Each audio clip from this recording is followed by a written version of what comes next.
Hola y bienvenida, yo soy Paola Elízaga y este es el episodio número 137 de Negocios entre Pañales.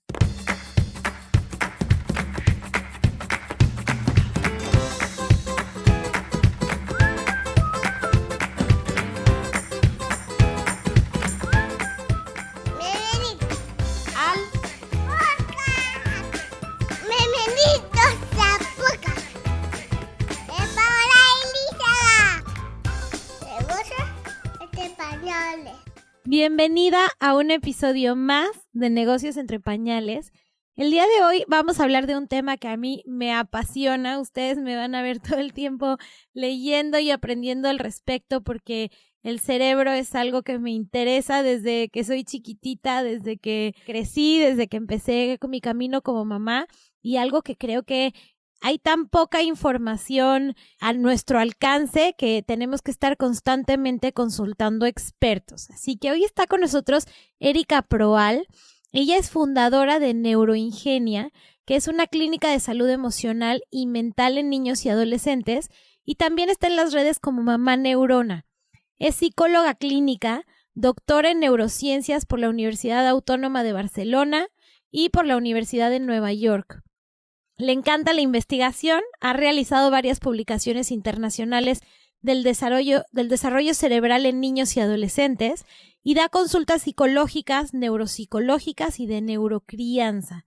Es mamá de 2 chiquititos, así que vamos a hablar también desde su lado profesional y desde su lado como mamá en un tema que a las mamás a veces no sabemos. Yo digo, como mi dicho de abuelita, ni tanto que queme al santo, ni tanto que no lo alumbre, y es el tema de sobreprotección o sobreexigencia. Así que, Erika, bienvenida a Negocios entre Pañales, me encanta tenerte aquí con nosotros. Hola, Pau, muchísimas gracias. Yo la más feliz porque aparte me encanta tu proyecto que le da mucha paz a todas esas mamás y sobre todo a mí me ha funcionado muchísimo porque estos consejos que nos das de hacer más eficiente tu tiempo, siendo mamá y siendo emprendedora, no sabes cómo me ha funcionado. Así que me encanta poder estar con ustedes un ratito compartiéndoles este tema que, como bien dices, es apasionante para mí y a lo mejor muy agobiante para los papás, ¿no? Sí, 100%. Tú, bueno, ya llevas años descubriendo el cerebro, pero a veces nosotros como papás decimos, es que es como si tuvieras un Ferrari, pero tú apenas sabes manejar una bicicleta. Exacto, sí. Erika, cuéntame, bueno, te voy a decir un poco lo que he hablado con mis amigas, con nuestras seguidoras del podcast, y es, sabemos que cuando tenemos un bebé muy chiquito o recientemente hemos entendido la importancia del apego, la importancia de cuidarlos, de quererlos, de darles todo nuestro amor, y sin embargo también sabemos que conforme ese bebecito va creciendo, hay que soltarlo y dejarlo ser independiente. ¿Cómo hacer este balance y cómo entender qué es sobreprotección y qué es sobreexigencia y en qué momento estamos parados de qué lado de la cancha? Porque siento que a veces una misma mamá puede variar en estas dos variables en distintos temas, ¿no? Tal vez le exiges demasiada independencia con cómo come, pero eres súper sobreprotectora a la hora del juego. Entonces, explícanos un poco qué son estos temas. Claro, mira, lo que pasa es que yo creo que tenemos un bombardeo de información y eso, lo que nos mueve a las mamás es la culpa, ¿no? De no ser perfectas, de o no darle la autonomía suficiente o no estar teniendo tanto apego, porque toda esta teoría ha sido también un boom, ¿no? Entonces, nos encontramos en esto y yo, algo que siempre les pregunto a las mamás de mis pacientes y que si ahorita te lo preguntara a ti, tú piensas que me dirías, pero si yo les digo, ¿qué es lo que quieres lograr en tu hijo? Lo primero que me dicen, o el 90% de lo que me contestan, y no sé si tú me lo contestarías también de Martina y Nico, pero es, pues, que mi hijo sea feliz, ¿no? Claro. Entonces, o sea, si tú me dices que tu hijo sea feliz, no está mal, porque, pues, obviamente todos queremos que lleguen a esa felicidad. El problema es cómo relacionamos la felicidad. O sea, la felicidad la estamos relacionando con el no sufras, ¿no? Que no te cueste tanto la vida como a mí me costó. Entonces, yo te voy a dar todas las oportunidades que se puedan, a lo mejor hasta sobradas oportunidades, o te voy a evitar que pases malos ratos, haciéndote yo las cosas por ti. Entonces, yo la verdad es que a veces me quedo pensando en las épocas pasadas, no sé si tus abuelas igual, pero en mi caso, una de mis abuelas tiene 9 hijos. Y si tú te pones a pensar en que ella todo el tiempo estaba preguntándoles qué quieres de comer, qué quieres de cenar, tratándoles de incentivar en todo el momento, darles las mejores oportunidades a cada uno de ellos, pues no tenían ni tiempo, ¿no?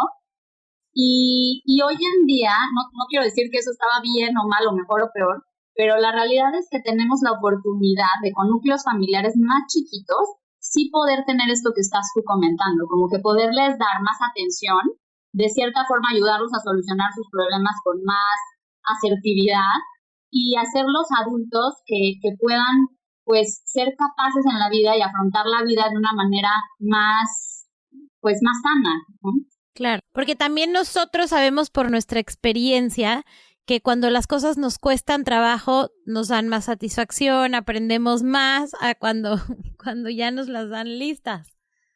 Exacto, tú lo tienes muy definido, pero cuando se trata de un hijo, la verdad es que nos cuesta trabajo. Y el hecho de tener estos núcleos familiares tan chiquitos, pues la realidad es que el objetivo, ese sería magnífico poder lograr esto, ¿no? Lo que te estoy comentando, pero el problema es que ya en la práctica sí te vas muy fácilmente a los extremos.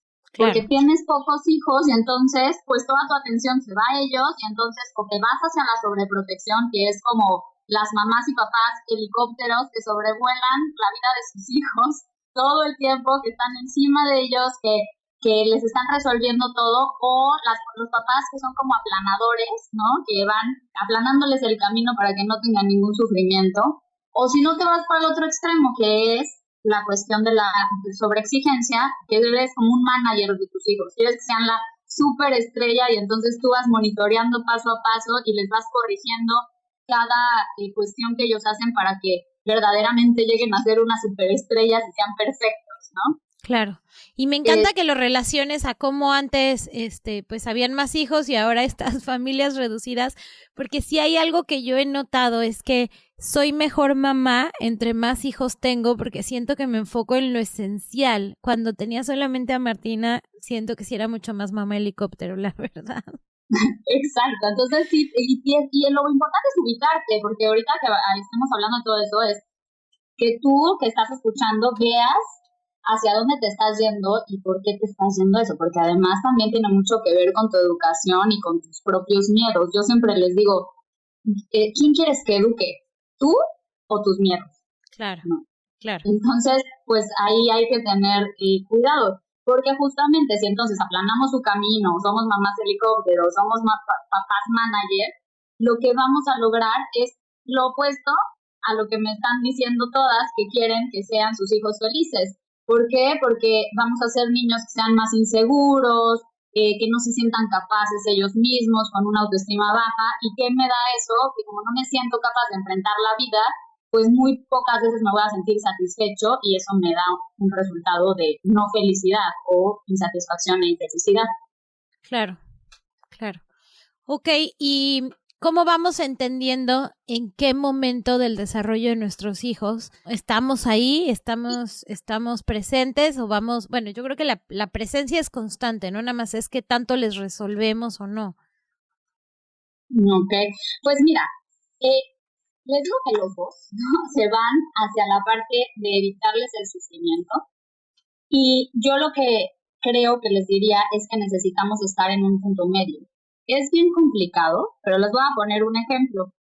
Imagínate que tu hijo, vamos a suponer que estamos hablando de Nico, que tiene 2 años. Estás en el parque y estás con los dos, con Martina y con Nico, y de pronto Nico está jugando con su juguete favorito y llega un niño y le arrebata el juguete. Tú ves que entra en llanto terrible. Hay una de dos, o corres como mamá desesperada y le quitas el juguete al otro niño y le dices, oye, no, este es de mi hijo, y hasta volteas a ver con una cara a la otra mamá así como de haz algo, ¿no? Sí. O te vas al otro extremo y entonces hay muchas mamás que decimos, ay, pues, que aprenda a resolverlo, tienen que resolverlo ellos solitos, ¿no?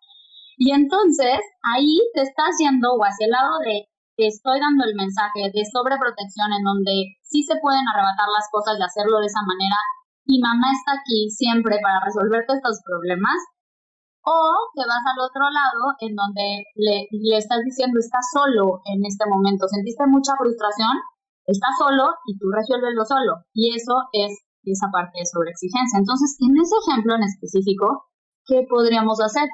Pues acompañarlo. Si tiene 2 años, porque no es lo mismo Martina que Nico. Entonces, si tiene 2 años, ¿qué podríamos hacer? Es ir con él, junto con él, acercarme al niño y entonces sí poderle decir, oye, ¿me das el juguete? O decirle a la mamá, oye, disculpa, le voy a quitar el juguete porque es de mi hijo. Entonces, ¿qué mensaje le estás mandando? Sí, es importante que se respeten tus cosas, hay que pedirlo de una manera adecuada, pero yo estoy contigo, no te voy a dejar, ¿no? Es como validar esa emoción y aquí estoy. Claro, y hoy a los 2 años, pero cuando tenga 2 años y medio o cuando tenga 3, de pronto ahí sí ya tengo que decirle, ve a hablar tú con el otro niño. Exactamente, justo, por eso te digo que entonces Martina no es lo mismo. En Martina lo que podríamos hacer ahí es, mi amor, ¿cómo te estás sintiendo? Ay, es que yo no quería que me quitara mi juguete. Ok, entonces, ¿qué te parece? Si vas a hablar con él, yo aquí te veo o aquí te espero o incluso te acompaño, pero vele y tú dile, tú ya te puedes expresar y tú dile.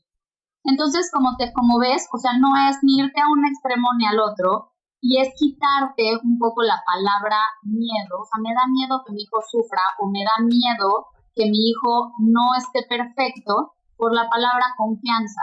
Acordarse siempre que ellos son autónomos, de nacimiento tienen la capacidad para ser autónomos. Somos una especie que podemos tener autonomía. Entonces, recordar eso y tenerles confianza. Entonces, cambiamos ese chip de miedo a confío en él. Claro. Y es más entonces un acompañamiento, un estoy aquí al lado de ti, te doy la mano, te ayudo a entender tus emociones, más que un trato de hacerlo por ti, ¿no? Exactamente. Ok. Ahora, sí, creo que la parte que se nos hace difícil a las mamás es que es un constante alineación y balanceo, ¿no? Como que, ok, a esta edad hago esto, pero 6 meses después hago otra cosa, y con mi grande soy de una manera, con mi chiquito soy de otra manera, y es ir literal entendiendo cada situación y tomando una decisión distinta de acuerdo a cuál fue el niño, qué edad tiene en ese momento. Es complejo. Claro, porque en cada situación tienes que tomar la decisión y hacerte consciente tú si te está dando miedo o no, si lo estás dejando actuar o no. Pero la verdad es que a pesar de que es un constante estarte haciendo como un checklist de todo lo que estás haciendo, es importante que también te ubiques si como normalmente estás haciendo de un lado o del otro, ¿no? Claro. ¿En qué aspectos crees tú que normalmente las mamás somos más sobreprotectoras? ¿Y en qué aspectos crees que, o en tus pacientes ves más tendencia a sobreproteger? ¿Y en cuáles a sobreexigir? Es que yo creo que depende mucho de la personalidad de la mamá y de los miedos de la mamá. Y entonces, por ejemplo, imagínate tú que hoy en día nosotros intentamos darles todo lo mejor siempre, darles el mejor gadget, el mejor celular, el mejor iPad, la mejor ropita, las mejores mamilas, la mejor escuela, todo siempre estás pensando en eso, ¿no? Ahí, ¿qué sería? ¿Sobreprotección o sobreexigencia? Pues depende del por qué tú lo estás haciendo como mamá. Si yo lo estoy haciendo por evitarle el sufrimiento, por lo que yo no tuve, ¿no? Yo no tuve tal cosa y entonces se las doy para que tenga todo y no pase sufrimiento, estás siendo sobreprotectora. Pero si se las estás dando para que tenga lo mejor de lo mejor, no le falte nada y pueda ser el perfecto niño y entonces con esa perfección no se vaya a equivocar y tienes expectativas altas sobre él, entonces estás en la sobreexigencia. Entonces hay ciertas cosas que podemos hacer iguales los sobreprotectores y los sobreexigentes, pero que el por qué lo haces es lo que lo cambia. Y es ahí donde tú te tienes que cachar como mamá, porque mira, para la sobreprotección yo les diría, chéquense ustedes si les quieren estar resolviendo todo el tiempo para que no sufran lo mismo que ustedes sufrieron, o si están todo el tiempo alertas de los peligros que les pueden pasar, porque justamente las mamás que son sobreprotectoras están en el yo te resuelvo o en la cuestión de no te subas al árbol, va a ser muy peligroso, te puedes caer, o ya te salió una ronchita y entonces te voy a llevar al pediatra inmediatamente porque tengo miedo de que algo te pase, ¿no? Y entonces te estoy mandando el mensaje de el mundo es peligroso, o el mundo es difícil y tú no vas a poder solito. Claro. O las mamás que, por ejemplo, no sé, imagínate chiquitos, ¿no? Que tienen mamilas o chupones y que tú como mamá dices, es que le encanta eso y a los 4 años se lo sigues dando porque no quieres evitar que tenga toda esta cuestión de llanto, de momento terrible que a lo mejor va a ser 5 días o 10 días de que lo va a extrañar y no quieres que pase por eso y entonces sigues dándoselo para evitarle eso a costa de que a lo mejor le tiene consecuencias en el lenguaje o en sus dientes, o sea, no importan las consecuencias, pero yo evito el sufrimiento. Claro, hay mucho miedo en la maternidad, ¿no crees, Erika? Como hay constantemente miedo de que, no sé si es la industria, si los productos, si hay tanta información, pero yo creo que nuestras abuelas no criaban con tanto miedo, con tanta pues creencia de que tenían que estar cuidando todo ese sufrimiento, toda esa culpa. Sí, nos inculcan mucho y sabes que también creo las redes sociales. Hay personas que saben muchísimo, por ejemplo, de lactancia, hay otros que saben de la teoría del apego, entonces cuando vamos viendo esas cuentas y las vamos siguiendo, ellos te dicen, tienes que hacerlo de esta manera y hacerlo perfecto. Y entonces tú como mamá no puedes hacer tantas cosas perfectas y no pasa nada si te equivocas en una o en otra, o tú decides sí optar por una y no por la otra. O sea, yo creo que tenemos mucho miedo de traumar a nuestros hijos y tenemos mucho miedo de no ser suficientes mamás, entonces, o papás.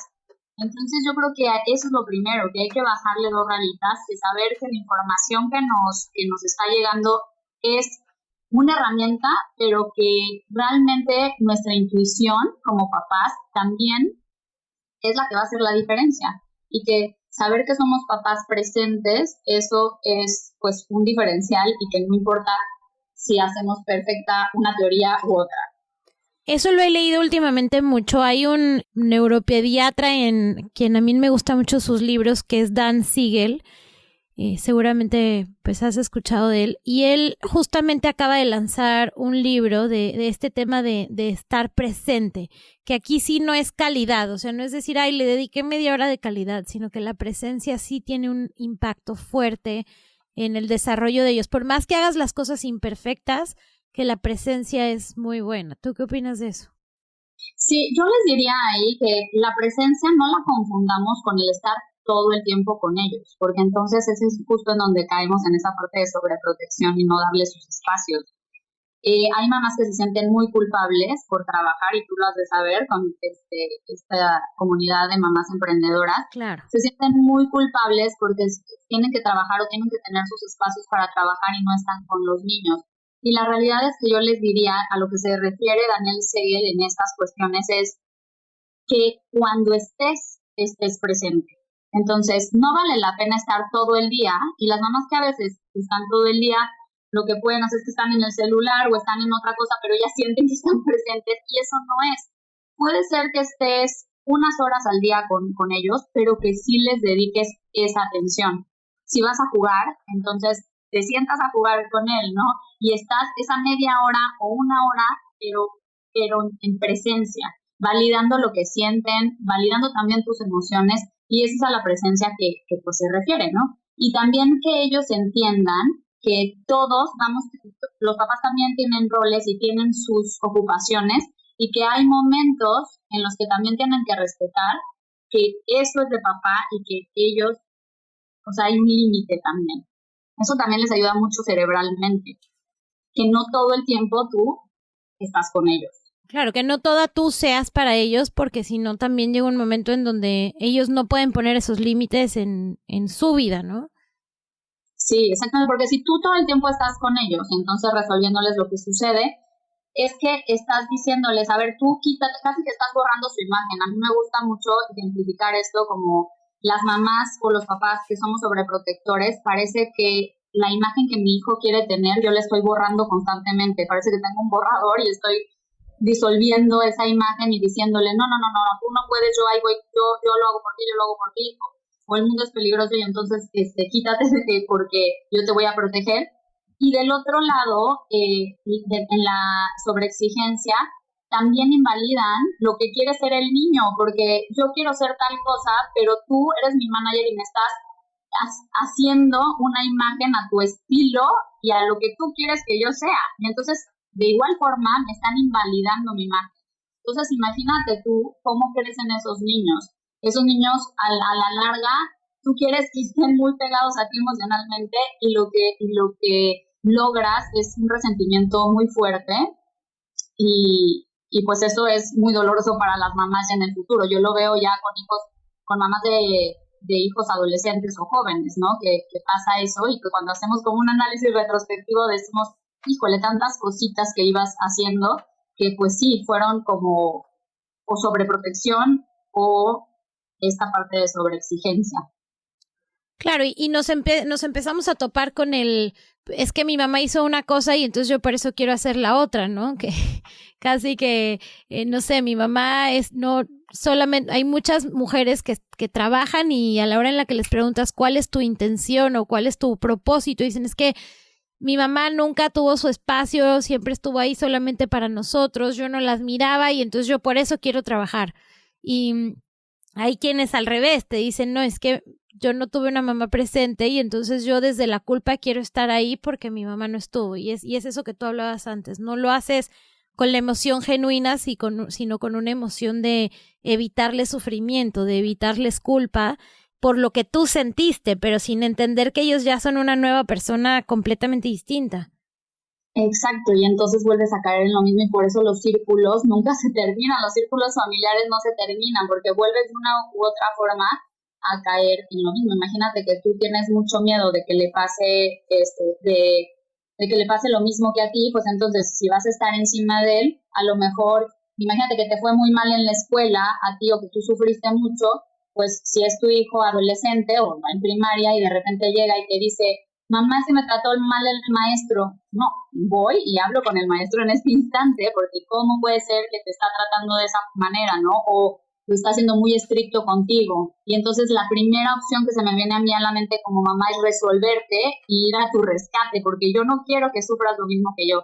Y al mismo tiempo le estoy mandando el mensaje de tú no lo puedes resolver, ahorita voy yo y lo resuelvo por ti. Claro, y estás penduleando entre una cosa y otra sin al final tomar la decisión pues que es más acertada para ellos. Me gusta mucho cuestionar cada una de las decisiones que tomamos y decir, a ver, ¿es por evitarle sufrimiento o es para darle confianza? Y creo que con eso podemos cuestionarnos en ese momento cuál es la mejor forma, ¿no? Sí, exactamente. Y también en la sobreexigencia, porque bueno, ahorita estamos hablando mucho de la sobreprotección, pero tú también imagínate que nunca fue suficiente lo que hacías para tus papás, o eso era tu sentir, no porque ellos lo vieran así, sino porque tú interpretas como chiquito una cuestión, ¿no? Y tú interpretaste que a lo mejor nunca era suficiente, que eras la mejor bailarina, la mejor en tenis, y que eso tus papás a lo mejor no lo veían. Y entonces hoy también como que quieres pasar esa perfección en tus hijos, y yo me encuentro mamás, de verdad, de edades de como tú, de Nico, de 2 años, que ya tomaron una clasecita de música, vieron lo del pandero y a lo mejor algunas cacerolas, y dijeron, no, mi hijo es buenísimo para música, vamos a comprarle un piano y que tenga el maestro individual de piano, porque va a ser buenísimo en piano. Entonces, ¿qué le estás mandando el mensaje ahí al niño? A lo mejor ni siquiera te estás dando cuenta de cuáles son sus habilidades de desarrollo para esa edad, como para ponerle esas expectativas. Y entonces les vas creando hasta, yo lo que digo, lo veo por ejemplo también en el lenguaje, ¿no? Están empezando a hablar y de repente dicen papos. No se dice papos, zapatos, pero como con una sensación de no te equivoques, ¿no? Claro. Claro. Y entonces sí vas haciendo, o sea, vas poniendo esos miedos, te digo, y también decir, a lo mejor ahí mi miedo es, no estoy siendo la mamá perfecta. ¿No? Claro. Si mi hijo se equivoca, entonces, o si mi hijo no va rápido desarrollándose, si no ha dejado el pañal, si no habla rápido, no soy yo la mamá perfecta. Entonces, por eso es lo que tú dices, o sea, preguntarte, pues, desde dónde lo estás haciendo. Claro. Y hoy vemos, pues, no sé, mi percepción es que los niños ya cuando llegan hacia la edad de Martina, todavía no lo veo en la edad de Nico, pero empiezan a tener muchas exigencias de académicas, de clases, de qué hacer, y yo siento que como papás esta misma preocupación por es que el mundo es más competitivo nos hace pues pensar en que lo que les estamos dando no es suficiente, ¿no? Es como si quisieras llenar tu jarrito y jarrito y jarrito, o sea, todo el día y sintiendo que pues cada vez les tienes que meter más cosas. Exacto, y esa parte de ser los choferes y llevarles a todas las clases habidas y por haber y que estén saturadas sus agendas es súper típico de esta generación de papás, y yo creo que hay que parar un poco porque además debemos de tener como espacios también de distracción solita, de aburrimiento, porque eso para el cerebro es fundamental y además también parar y decir qué es lo que quieres tú. Si tú te das cuenta cuando les llenas la agenda, no sabes si ellos verdaderamente lo están disfrutando y eso es lo que quieren. 2, tú te vuelves, toda tu vida se vuelve hacia estarlos llevando a una u otra cosa y dejas también tus prioridades. Y 3, no estás dejando que tengan momentos de esparcimiento y de pura de aburrición, te digo, de jugar. De juego, ¿no? Libre, de que se queden inventando algo con 2 vasitos. Exacto, entonces la creatividad se ve súper comprometida con eso porque todo el día están saturados. Cuando llegan a casa a las 7 de la noche, 8 de la noche, pues lo único que ya no quieren es pensar y menos crear. Entonces, pues creo que sí es un punto muy importante. Y esa parte de llenarles la agenda lo hacen los sobreprotectores y los sobreexigentes, porque para los dos lados se va, o sea, o quiero llenarte todo para que no tengas tú que pensar más allá y estés feliz y todo el día tengas que hacer, o está la sobreexigencia de te doy todo esto para que no te falte nada y estés sobradamente preparado para tu futuro y puedas salir adelante con todo esto que te doy, ¿no? Claro. Entonces, al final vemos que todo viene de una carencia de nosotros como papás, ¿no? De una carencia tal vez emocional o de sentimientos de culpa, de querer demostrar, de querer competir. ¿Cómo podemos llegar a esas conclusiones? O sea, me encantaría ver algo más fácil para saber, ok, estoy aquí sobreprotegiendo o estoy aquí sobreexigiendo de acuerdo a la edad de mi hijo, qué tanto puedo pedirle o qué tanto debo de soltar, porque a veces siento que es algo que solamente la vida misma te lo va dando y yo no creo que lo aprendí con Martina, o sea, no es acá que esté convenciendo a todas de tener más y más hijos, pero creo que es algo que solamente vas aprendiendo con el paso del tiempo y no sé, es difícil a la primera entenderlo. Sí, pues mira, yo creo que es que como estamos hablando en un rango de mamás muy grande, ¿no? Como dices tú, cada edad tiene sus retos y sus responsabilidades. Y yo uno de los consejos que sí les daría aquí es que se metieran a investigar, igual yo en mi cuenta se los puedo también proporcionar, pero es qué responsabilidades tienen o qué pueden hacer de edad por edad.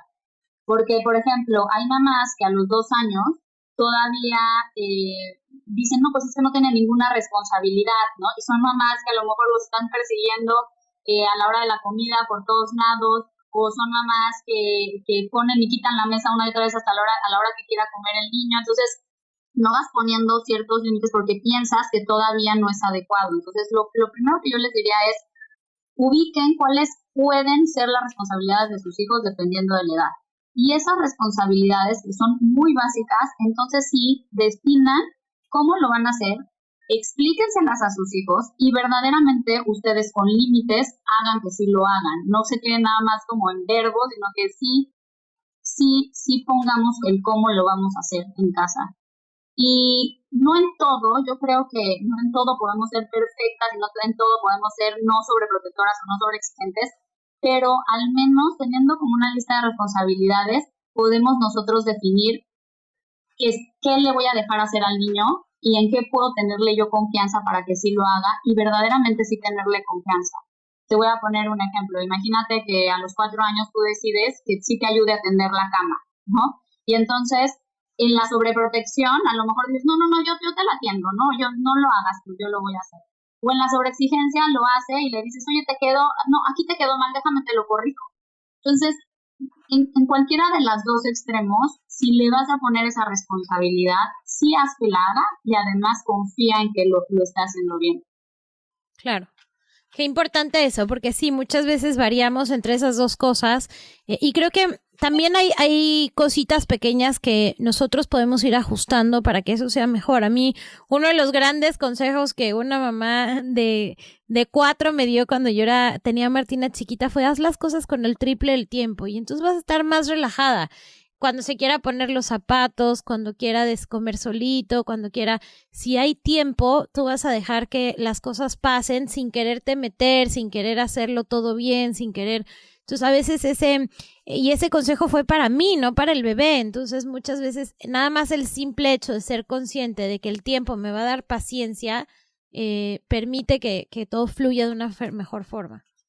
Sí, y muchas mamás aquí te van a decir, pues sí, pero no tengo tiempo. Y ahí yo lo que les digo es que escoge tus batallas. Y por eso les digo que pongan las responsabilidades que sí pueden hacer sus hijos. A lo mejor no todo el tiempo vas a tener todo el tiempo del mundo para ponerle atención, pero a lo mejor escoges 5 responsabilidades que sí quieres que hagan y a esas haz este consejo que tú estás diciendo. Tómate el triple de tiempo para que sí haga esa responsabilidad. Y entonces, pues tú ya dices, o sea, ya te tranquilizas y dices, no, voy a tener paciencia y voy a confiar en él, en que lo puede hacer y que como lo haga, va a estar bien, ¿no? Claro. Y otra cosa que a mí sí me gustaría decirles también es que, bueno, ya sabes que a mí me encanta todo lo del cerebro y por eso quiero decirles que todo esto, o sea, si nosotros nos ponemos verdaderamente como a ubicar y a pensar desde dónde vienen nuestros miedos, vamos a evitar muchas cosas en el futuro. A nivel cerebral pasa algo súper importante. Fíjense que, o sea, cuando los niños ya en la adolescencia o en la juventud se enfrentan a ciertas problemáticas ya más difíciles o más adversidad o que les genera incertidumbre, se plantean varias opciones, ¿no? O sea, de solución. ¿Y qué les pasa a los niños que son sobreprotegidos o sobreexigentes? Se quedan como pasmados sin poder elegir, porque están como, no sé, los que son sobreprotegidos, como no sé qué otras soluciones se me ocurren, porque toda la vida todo el mundo me lo ha resuelto, y los que están del lado de la sobreexigencia es como, qué miedo equivocarme, entonces mejor no me arriesgo. Entonces se quedan pasmados los dos. ¿Y esto por qué es? O sea, porque hay una cosa, y es que a mí te digo que me interesa muchísimo porque hay muchos estudios sobre esto que a nivel cerebral, de cómo la sobreprotección afecta a tu cerebro. Esto nosotros tenemos normalmente, si fuera una cuestión normal, nuestro cerebro ante cualquier crisis o ante cualquier adversidad o toma de decisión se empieza a activar toda la parte de nuestro circuito de estrés, ¿no? Sube nuestro nivel de cortisol, se prende la amígdala y entonces estamos alertas y gracias a eso se conecta con una parte frontal, que si tú te tocas la frente, está en la parte de atrás, su parte frontal del cerebro, se conecta con un área que se llama dorsal prefrontal y entonces hace que esa área prefrontal tome las decisiones y que te pueda decir, ¿sabes qué? No es la opción A, vete a la opción B, y si no es la opción B, vete a la opción C. Pero ¿qué pasa con estos niños sobreprotegidos o sobreexigentes? Que toda esta parte de la amígdala se queda súper hiperactivada, que el nivel de cortisol es tanto en esos momentos que los apanica y entonces no logran encender esta área frontal. Y entonces cuando tienen que tomar una decisión, les dicen, ¿cuál otra opción tienes? No, solo la A, no se me ocurre otra, y están ahí. Entonces, al tomar decisiones son personas que están como muy en pánico todo el tiempo y por eso se sienten incapaces, inseguras, y en la personalidad les afecta muchísimo porque entonces van a sentir que no pueden hacer las cosas y esto pues los deprime o los pone muy ansiosos. Claro, y esto de lo que hablas es el cerebro, el anfibio, ¿no? En donde lo primero que entra es tu adrenalina, tu fight or flight, que muchas veces nos paraliza. Y creo que como adultos lo sabemos, como adultos sabemos que esa adrenalina muchas veces no nos deja pues caminar, pero creemos que nuestros hijos no están expuestos a ese estrés y se los estamos causando. Exactamente, ¿no? Y sí, y a veces es muy importante tener ese estrés para poder reaccionar, pero el problema es el sobreestrés que, como tú dices, a veces hasta nosotros mismos se lo estamos causando por estarles resolviendo todo, ¿no? O por estarles exigiendo todo. Y además hay un estudio que acaba de salir que es súper interesante en una revista que se llama Biological Psychiatry, que es una de las mejores revistas, que dice justamente que el estilo de crianza sobreprotector les está afectando en tener menos sustancia gris en esa área que les digo, la dorsal prefrontal, que es la encargada de la toma de decisiones. Entonces, pues sí está siendo hasta comprobado científicamente que hay una afectación. Entonces, por eso sí es muy importante revisar qué estamos haciendo hoy y en qué podemos ir modificando. Claro. ¿Y hay alguna etapa que sea como de chocolate, entre comillas, para las que no son mexicanas? O sea, como que no cuente para sobreproteger, para dar todo el amor. Yo sentiría que los primeros años, cuando son bebecitititos, pues no hay mimos, no hay momento en donde si está llorando, claro que lo puedes atender, porque a veces siento que ya también mucho nuestras abuelas era... No, a ver, desde la primera semana en rutina y entonces ya entramos en una sobreexigencia del bebecito que pues tampoco. Qué bueno que tocas ese punto, porque yo creo que en todos los momentos, de acuerdo a la edad, podemos estar en un punto medio. La realidad es que no hay que confundir. Yo creo que a todas las edades no es lo mismo sobreproteger que mimar o apapachar. La realidad es que apapachar se puede a todas las edades. El hecho de consolarlos, de abrazarlos, de tenerlos como muy cercanos y decirles que los queremos, de hacer cosas de repente que ellos quieren y estar con ellos, eso es apapachar y no es sobreproteger. Acuérdense que sobreproteger pues es que les estás haciendo algo por ellos que sí pueden hacer en ese momento. Y yo te diría, de bebecitos, pues a lo mejor hasta los 6 meses, ¿no? Pero después de los 6 meses empiezan a hacer ciertas cosas que sí los puedes dejar.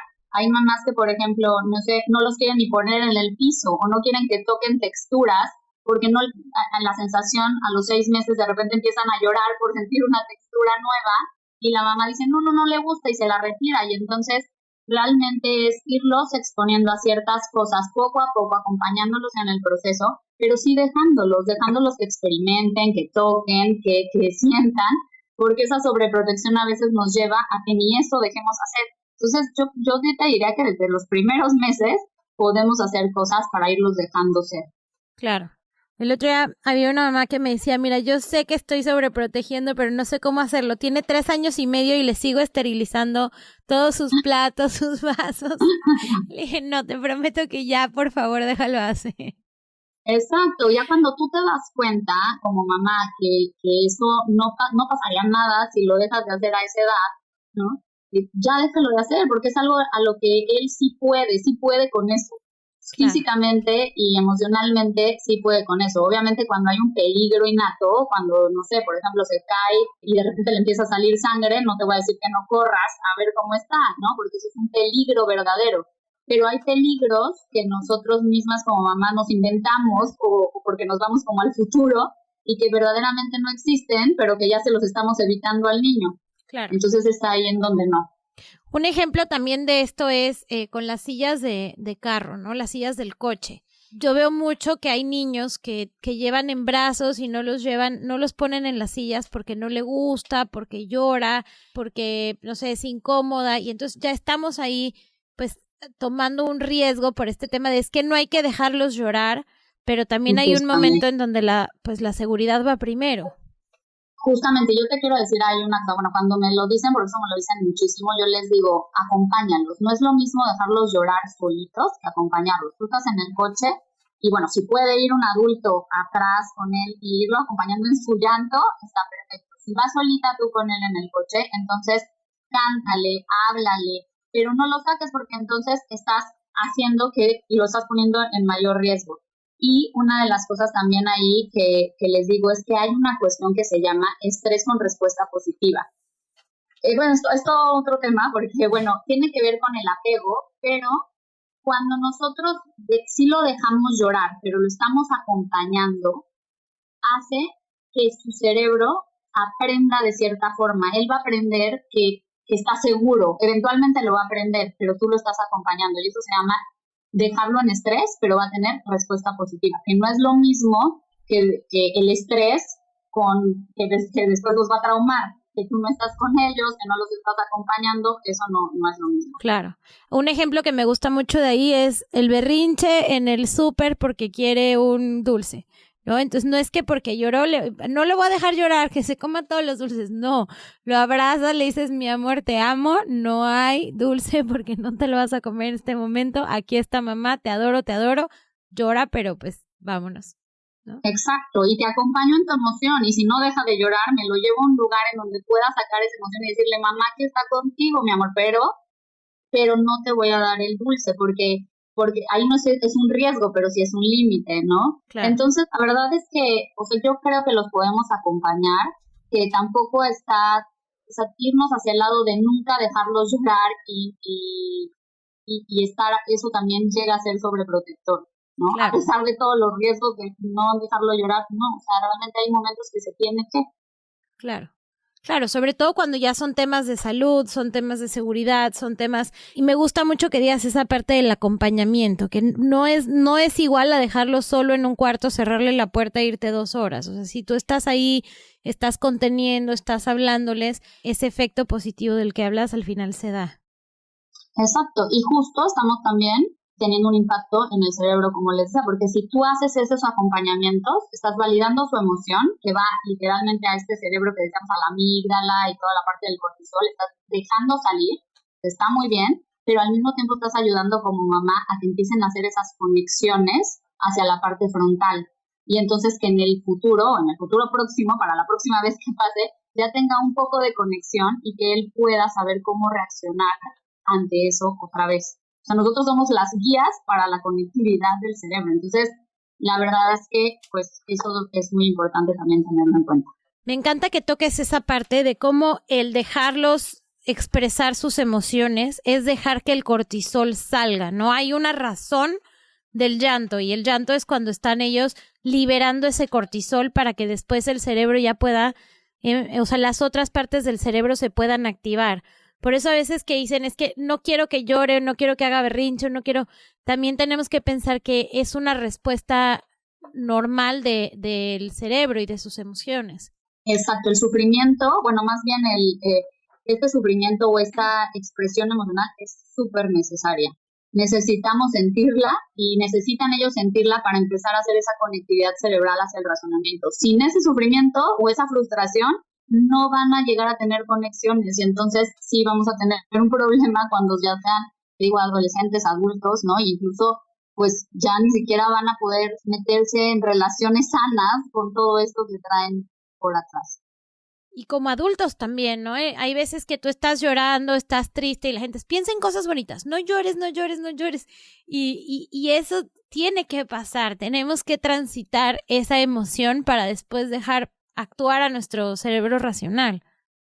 Exacto, y también, y sabes que una cosa que ahorita mencionas con el cerebro racional, la realidad es que hay muchas mamás que en el momento que estás llorando quieren calmar la ansiedad y esta parte de llorar dándoles razones del por qué no debe de llorar. Y yo les diría, en este momento ni lo intenten, o sea, el cerebro está tan en modo automático que no las va a razonar. Entonces esperen a que calme esa emoción, acompáñenlos en esa emoción y ya posteriormente cuando se enfríe el agua, cuando el agua no esté tibia, cuando ya esté bien fría, entonces sí podemos tener momentos de reflexión con ellos, incluso hasta en los 2 años, yo te diría que desde chiquititos puedes tener estos momentos, pero ya cuando se haya calmado y entonces sí les ayudas a conectar con soluciones. 100%. Nunca se me va a olvidar cuando Martina era muy chiquita, y aquí está pintando y me está escuchando. Ella tenía, no sé, como 1 año y medio y su paleta de hielo se estaba derritiendo porque hacía mucho calor. Y ella estaba enojadísima y lloraba porque la paleta se le estaba derritiendo.